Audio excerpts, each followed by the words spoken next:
मैं एक गांव का लड़का हूँ। मैं जब कम उम्र का था, छोटी उम्र का था, तो मेरे सपने बहुत बड़े बड़े हुआ करते थे, क्योंकि उस समय में मेरे पिताजी का बहुत अच्छा खासा व्यापार चला करता था। मेरे पिताजी खेती बाड़ी भी करते थे, यहाँ तक कि मेरे घर में नौकर चाकर भी हुआ करते थे। तो सादी सी बात है कि मेरे सपने भी बड़े होंगे, और मैं हर समय बड़े बड़े सपने देखा करता था, बड़ी बड़ी बातें बोला करता था।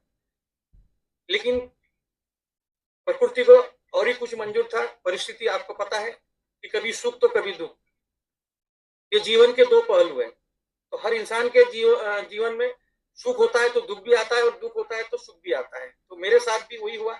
सुख था, बहुत बचपना बहुत अच्छा गया, लेकिन परिस्थिति बदली कि जो मेरे पिताजी का व्यापार था वो किसी कारणवश पूरी तरह से जीरो हो गया। और मुझे 17 साल की उम्र के जब मैं 17 साल का उम्र का था, उसी पीरियड में परिवार की जिम्मेदारी मेरे सर पे आ चुकी। मेरे 2 भाई बहन थे और माता पिता थे। और उसी साल मैं 10वीं की एग्जाम दिया था, और उसी पीरियड में मुझे मेरे परिवार की जिम्मेदारी मेरे कंधे पे आई, तो मुझे गांव छोड़ करके शहर आना पड़ा। और मैं नागपुर में आकर के यहाँ पे अपने जर्नी को शुरुआत किया, अपने परिवार का पालन पोषण करना शुरू किया, परिवार की जिम्मेदारी निभाना शुरू किया। यहाँ तक कि मैंने यहाँ आने के बाद में 1 से 2 साल पढ़ाई भी किया उसके साथ साथ में। लेकिन फिर परिस्थिति की वजह से आगे नहीं पढ़ पाया। मैं हर समय सर बड़े बड़े सपनों के ऊपर और कुछ परिवर्तन के ऊपर बहुत ज्यादा विश्वास करता हूँ सर। ज्ञान सर, मैं आपको बताना चाहूंगा कि मैं बड़े बड़े परिवर्तन के ऊपर विश्वास करता हूँ और कुछ नए नए काम करने के इच्छुक रहता था हर समय। कि जो सारी दुनिया जो काम कर रही है वो काम से मुझे ज्यादा इंटरेस्ट नहीं हुआ करता था। कुछ नए काम, जैसे उदाहरण के तौर पे मेरे समाज में या मेरे रिश्तेदारों ने जो काम किया, मैं उनसे हट के अलग काम करता था। और अभी भी मैं सबसे हट के काम करता हूँ, तो मैं उसी काम पे नए नए कामों की खोज करता था, और उन्हीं कामों के ऊपर मैं विश्वास करके काम किया करता था। और मैंने ऐसे बहुत सारे काम यहाँ नागपुर शहर में आने के बाद में बहुत सारे काम किए सर। यहाँ तक कि मैंने व्यापार किया, किराना का दुकान चलाया, मैंने पेट्रोल बेचा, मैंने तालाब डाल करके, तालाब खुदवा करके मैंने मच्छी पालन का काम किया। आपने देखे होंगे गांव में जो सहकारी पोस्ट संस्था होती, ग्रामीण सहकारी पोस्ट संस्था टाइप की बैंक होती, मिनी बैंक, वो बैंक मैंने चलाया। मेरे पास 1500 ग्राहक थे। लोग बैंक में पैसा नहीं डालते थे, लेकिन मेरे बैंक में पैसा डालते थे। तो यहाँ तक यहाँ आने के बाद में भी बड़े बड़े कारनामे किया। लेकिन मेरे जीवन में भी वही उतार चढ़ाव आते गया। मुझे कोई कामों में भी सक्सेस नहीं मिला।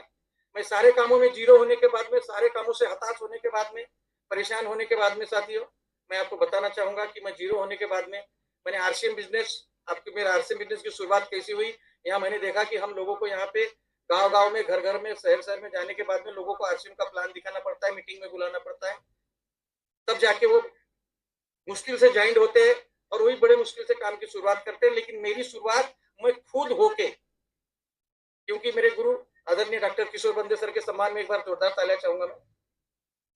वो पहले से जुड़े थे और मैं उनको, मेरे जो जय मैं जिस नेटिव प्लेस में रहता हूँ वहां पे सर का क्लिनिक था। तो सर के पास में एक बार मेरे पाँव में कुछ मोच आ गई थी, तो वो इलाज के लिए गया था। बस सर के साथ में उतनी मुलाकात हुई थी, उसके बाद में मेरी सर के साथ में कोई ज्यादा पहचान नहीं थी। और मुझे ये भी नहीं पता था कि सर आरसीएम बिजनेस करते हैं। लेकिन सर के साथ में जो मेरे दोस्त है, जिनके घर में डॉक्टर साहब का क्लिनिक था, वो आरसीएम में जुड़े थे।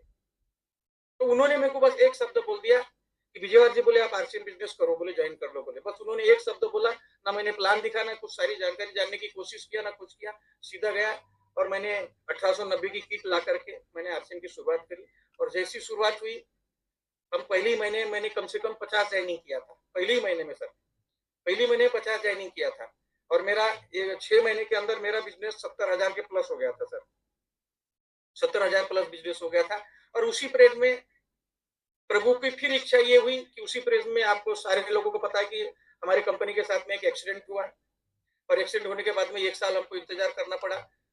और मैंने उस पीरियड में मैंने अच्छे अच्छे धुरंधरों को, अच्छे अच्छे 3 अचीवर को, अच्छे अच्छे पैसे कमाने वालों को सर धराशायी होते देखा और भूमिहीन होते देखा मैंने।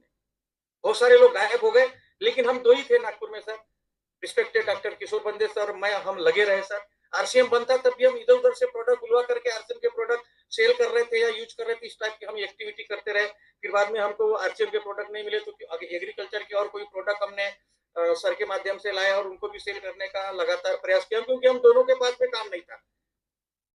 रिस्पेक्टेड डॉक्टर किशोर बंदे सर के पास में भी काम नहीं था और मेरे पास भी काम नहीं था। हम फुल टाइम आरसीएम बिजनेस कर रहे थे।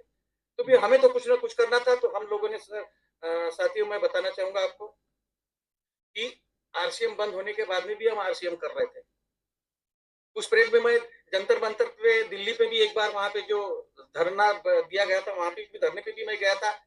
और उसके बाद में फिर जैसा आरसीएम शुरू हुआ तो कंपनी ने सबसे पहले सारा काम तो शुरू किया, लेकिन सबसे पहले जो कमीशन रुका हुआ था कंपनी ने, वो कमीशन सारे लोगों का सबसे पहले ट्रांसफर किया। और उस परेड में मुझे 3300 रुपए का कमीशन आया था। और फिर जैसी कंपनी स्टार्ट हुई, फिर केवाईसी भेजने का आया तो केवाईसी भेजे, स्टार्ट किए सर। और फिर जोरों से पूरे ताकत से सर के साथ में हम लोग काम करते रहे। और फिर बाद में फिर से केवाईसी दे करके पुराने लोगों को जगाया गया, कुछ नई आइडिया लगाई गई, इस तरह से करते गए। उसके बाद में फिर मेरे साथ में मेरा बिजनेस 3 बार जीरो हुआ सर। मेरा बिजनेस 3 बार जीरो, और फिर से मैं जीरो होने के बाद में फिर से उठते गया, करते गया। मेरे जीवन में बहुत सारा संघर्ष आया। और कहावत है ना कि जहां संघर्ष है वहीं जीत है। यदि संघर्ष नहीं तो आपके जीवन में कभी जीत या कामयाबी नहीं मिल सकती। तो संघर्ष मैंने बहुत देखा साथियों। कहने का मतलब रिस्पेक्टेड रंजीत सर बोलते हैं कि संघर्ष है तो जीवन है, और संघर्ष है तो आपकी सफलता है। तो मैं एक बार आदरणीय रंजीत सर के सम्मान में जोरदार तालियां चाहूंगा, क्योंकि हमने आदरणीय रंजीत सर को कम उम्र में, वो बनारस से नागपुर में आकर के उन्होंने यहाँ पे बिजनेस को खड़ा किया था। कम उम्र में हमको हार्ड वर्क करते हुए देखा था, और उनसे हम बहुत प्रेरित हुए थे कि जब सर इतने कम उम्र के सर ये बिजनेस को कर सकते तो हम क्यों नहीं कर सकते। तो सर के साथ में हम लगे रहे, और यहाँ तक की, और हमको ये पता चल गया था कि डायरेक्ट सेलिंग इंडस्ट्री, जो डी कुमार सर बोलते हैं कि ये गरीबों को अमीर बनाने का बिजनेस है, ये प्रजा को राजा बनाने का बिजनेस है, ये आदरणीय डी कुमार सर बोलते हैं। और डी कुमार सर ने उस समय आके हमको बोल दिया था, और ये बात हमारे कान में, दिलो दिमाग में घुस गई थी, और तभी हमें ये बात समझ में आई थी साथियों। तो हमने जोरों से काम किया। तो मैं एक बार आदरणीय डी कुमार सर के सम्मान में जोरदार तालियां चाहूंगा। तो लगातार लगातार लगातार लगातार करते रहे, रॉयल्टी हुआ। उसके बाद में मैं अभी पिछले 2 साल पहले टेक्निकल हुआ, और टेक्निकल भी हुआ तो ऐसे हुआ कि सिर्फ ज्वाइनिंग से और रियल तरह से, और अभी भी मेरा हर महीने बिजनेस मेंटेन हो रहा है। तो इस तरह से मेरी जर्नी रही। तो मैं सभी साथियों को मैं आपको एक मैसेज देना चाहूंगा। बातें बहुत है बताने के लिए ज्ञान सर, बातें बहुत है बताने के लिए, कहानी लंबी है, संघर्ष भी बहुत लंबा है। और मैं बोलता हूँ कि किसके जीवन में संघर्ष नहीं है, कौनते कामों में संघर्ष नहीं है। अरे 10-20 हजार कमाने के लिए लोग संघर्ष कर रहे हैं। अरे 10-20 हजार कमाने के लिए लोग अपनी जान को जोखिम में डाल रहे हैं। 10-20 हजार कमाने के लिए लोग 25-25 साल पढ़ाई करने के बाद में 10-20 हजार रुपए कमा रहे हैं। लाखों रुपए खर्च करने के बाद में भी 20-25 हजार की नौकरी का कोई ठिकाना नहीं है। कौनते कामों में संघर्ष नहीं है। संघर्ष के बगैर कहाँ सफलता मिलती है, बगैर संघर्ष के, बगैर मेहनत के कहाँ पैसा मिलता है। किसी कामों में पैसा नहीं मिलता, तो फिर आरसीएम में कैसा मिलेगा। ये बात मेरे समझ में आई। और हम लोगों को क्या लगता है कि रेडीमेड हो जाएगा, अपने आप हो जाएगा, हम मेहनत नहीं भी करेंगे तब भी हो जाएगा। नहीं मेरे भाइयों, अरे आरसीएम बिजनेस जीवन बनाने का बिजनेस है, परिवार को सुरक्षा में लाने का बिजनेस है। आरसीएम बिजनेस अमीर बनने का बिजनेस है। तो यहाँ भी मेहनत करना पड़ेगा। मैं आप सभी साथियों से, सभी बहनों से मैं निवेदन करूंगा कि यहाँ पे हमको मेहनत करना पड़ेगा, क्योंकि हमने शुरुआती दिनों से मेहनत किया है। मैंने शुरुआती दिनों से मेहनत किया हूँ। जैसे कि बोलते हैं आदरणीय सुशील कुमार सर, बारी बारी सबकी बारी, बारी बारी सबकी बारी। अरे आएगी, अरे दुख है तो सुख आएगा। यदि आप अभी पीछे है तो आप आगे जाएंगे, क्योंकि ये जीवन एक दिन आपको सफलता मिलेगी मिलेगी। यदि आप आरसीएम में आ गए हैं, आप आरसीएम में आ गए हैं, तो ये प्रभु की इच्छा है। आप कुछ अच्छे कर्म किए हैं करके आप लोगों को आरसीएम समझ में आ गया है, और आप आरसीएम कर रहे हैं। इसका मतलब आपके भी अच्छे दिन आएंगे, आप भी बड़े बड़े लेवल पे जाएंगे, बड़े बड़े इस पे जाएंगे। मैंने देखा हूं। अब साथियों मैं आपको बताना चाहूंगा, अरे सादी सी बात है, अरे सुई खरीदो या हवाई जहाज खरीदो, उसकी कीमत तो चुकानी पड़ेगी ना। बगैर कीमत चुकाए सुई सुई भी नहीं खरीद सकते।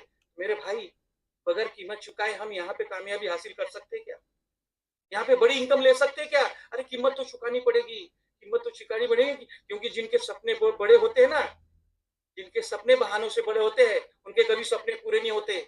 आपको अपने सपनों को बड़ा करना पड़ेगा। यदि बहानेबाजी बनाएंगे तो कभी पूरे नहीं हो सकते। क्योंकि मैंने रिस्पेक्टेड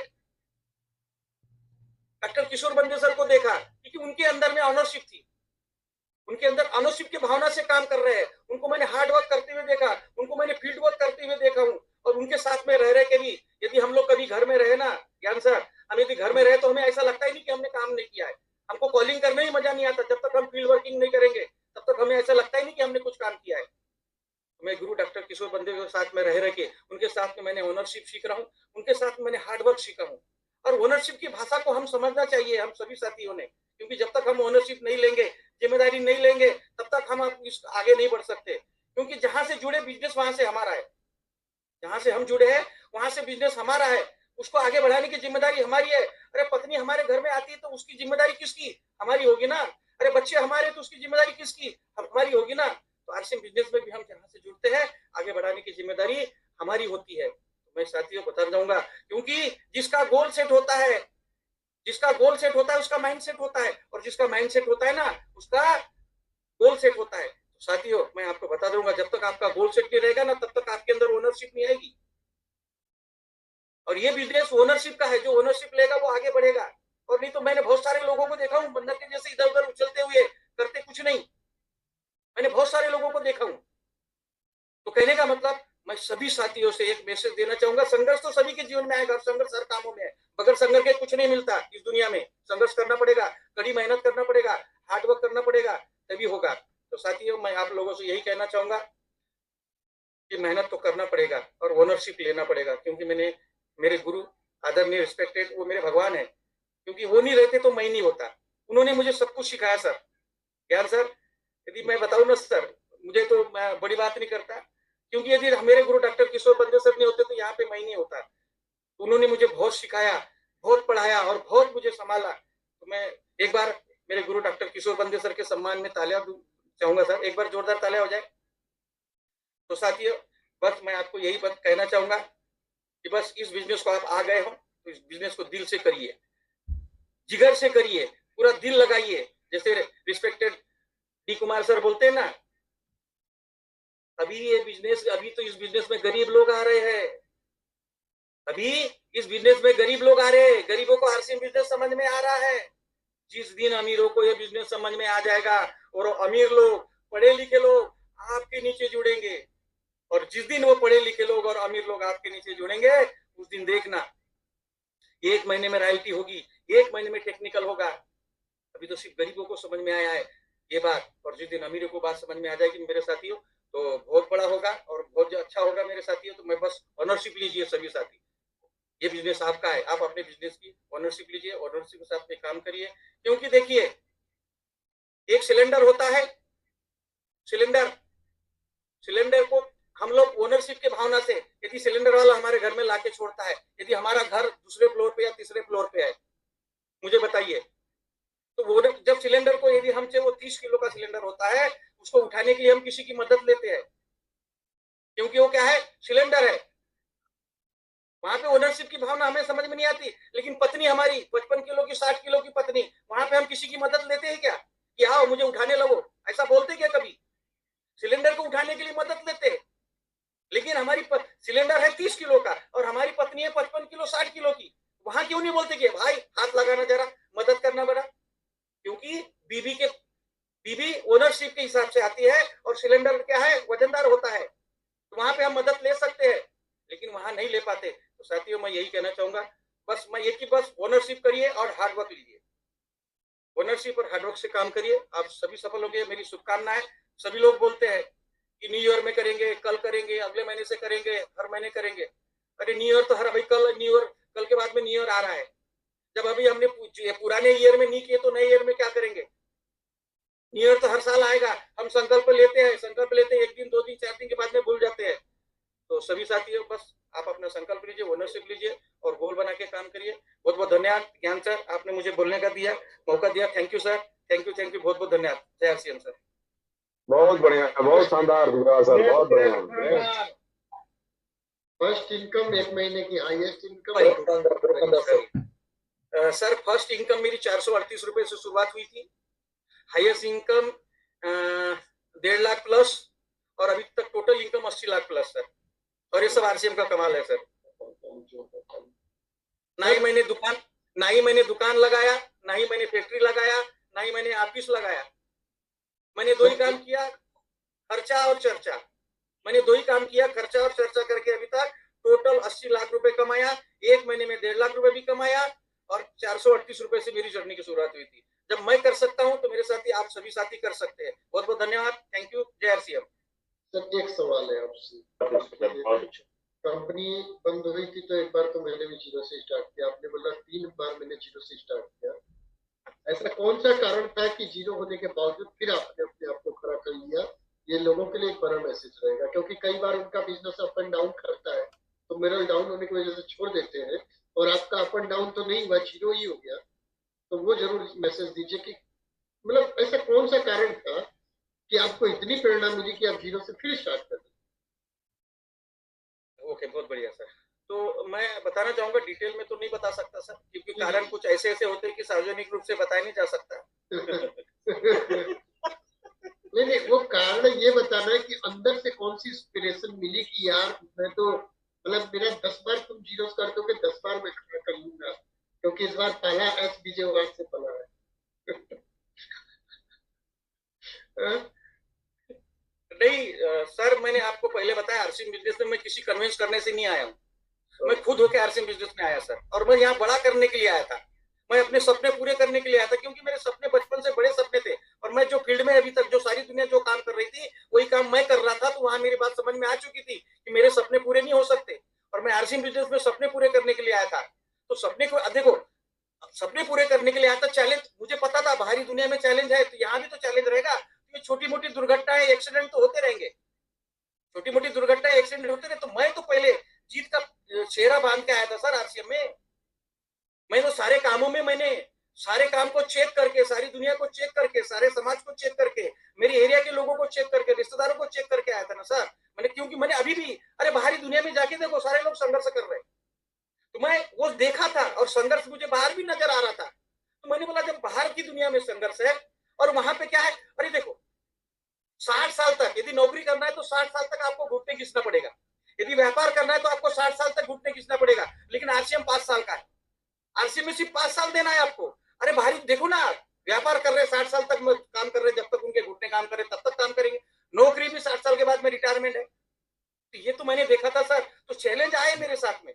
आप जो बोल रहे सर चैलेंज, मेरे पास 3 चैलेंज ऐसे है, और उसकी वजह से मैं 3-4 साल थोड़ा सा आउट, थोड़ा सा रहा। मैं ऐसा कुछ नहीं, मैंने आरसीएम के प्रति नेगेटिव नहीं था, लेकिन 4-4.5 साल में कुछ आउट ऑफ फील्ड था मैं, इसकी वजह से मुझे थोड़ा इतना लेट लगा। तो चैलेंज से मैं बस आप लोगों से ही रिक्वेस्ट करूंगा कि चैलेंज से घबराना नहीं है, चैलेंज तो आएंगे, क्योंकि ये लोगों का व्यापार है, और जहां लोग रहेंगे वहां चैलेंज तो आएंगे, बगैर चैलेंज के कुछ नहीं हो सकता। बहुत बहुत धन्यवाद सर, तो बहुत बस बहुत ये धन्यवाद। सर, और मैं चाहूंगा कि 2 मिनट के लिए नहीं, आपके लाइन, हमारे और डॉक्टर हमारे साहब, गुरु और डॉक्टर, मैं तो खुद ही बुलाऊंगा डॉक्टर साहब। आपको बिना बुलाए तो मेरा काम पूरा नहीं होगा ना सर। एक बार जोड़े तालियों के बीच में डॉक्टर किशोर बोले सर, वेलकम जी। सर को सुन रहे थे, विजयवार सर बहुत कमिटेड व्यक्ति है और जी। बहुत मेहनती है, जुझारू लीडर है, और बहुत एक एग्रेसिव मोड में काम करते हैं एकदम।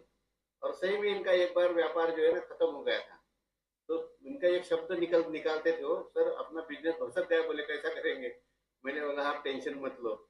हमने क्या किया, हम घूमे थोड़ा सा, एक डॉक्टर मिले, तो डॉक्टर के माध्यम से कुछ लोग हमें मिल गए। डॉक्टर के यहाँ कैंप लगाया, कैंप में कुछ लोग मिल गए। डॉक्टर को एक बात बताया, मैंने बोला डॉक्टर साहब को, सर बताए नहीं।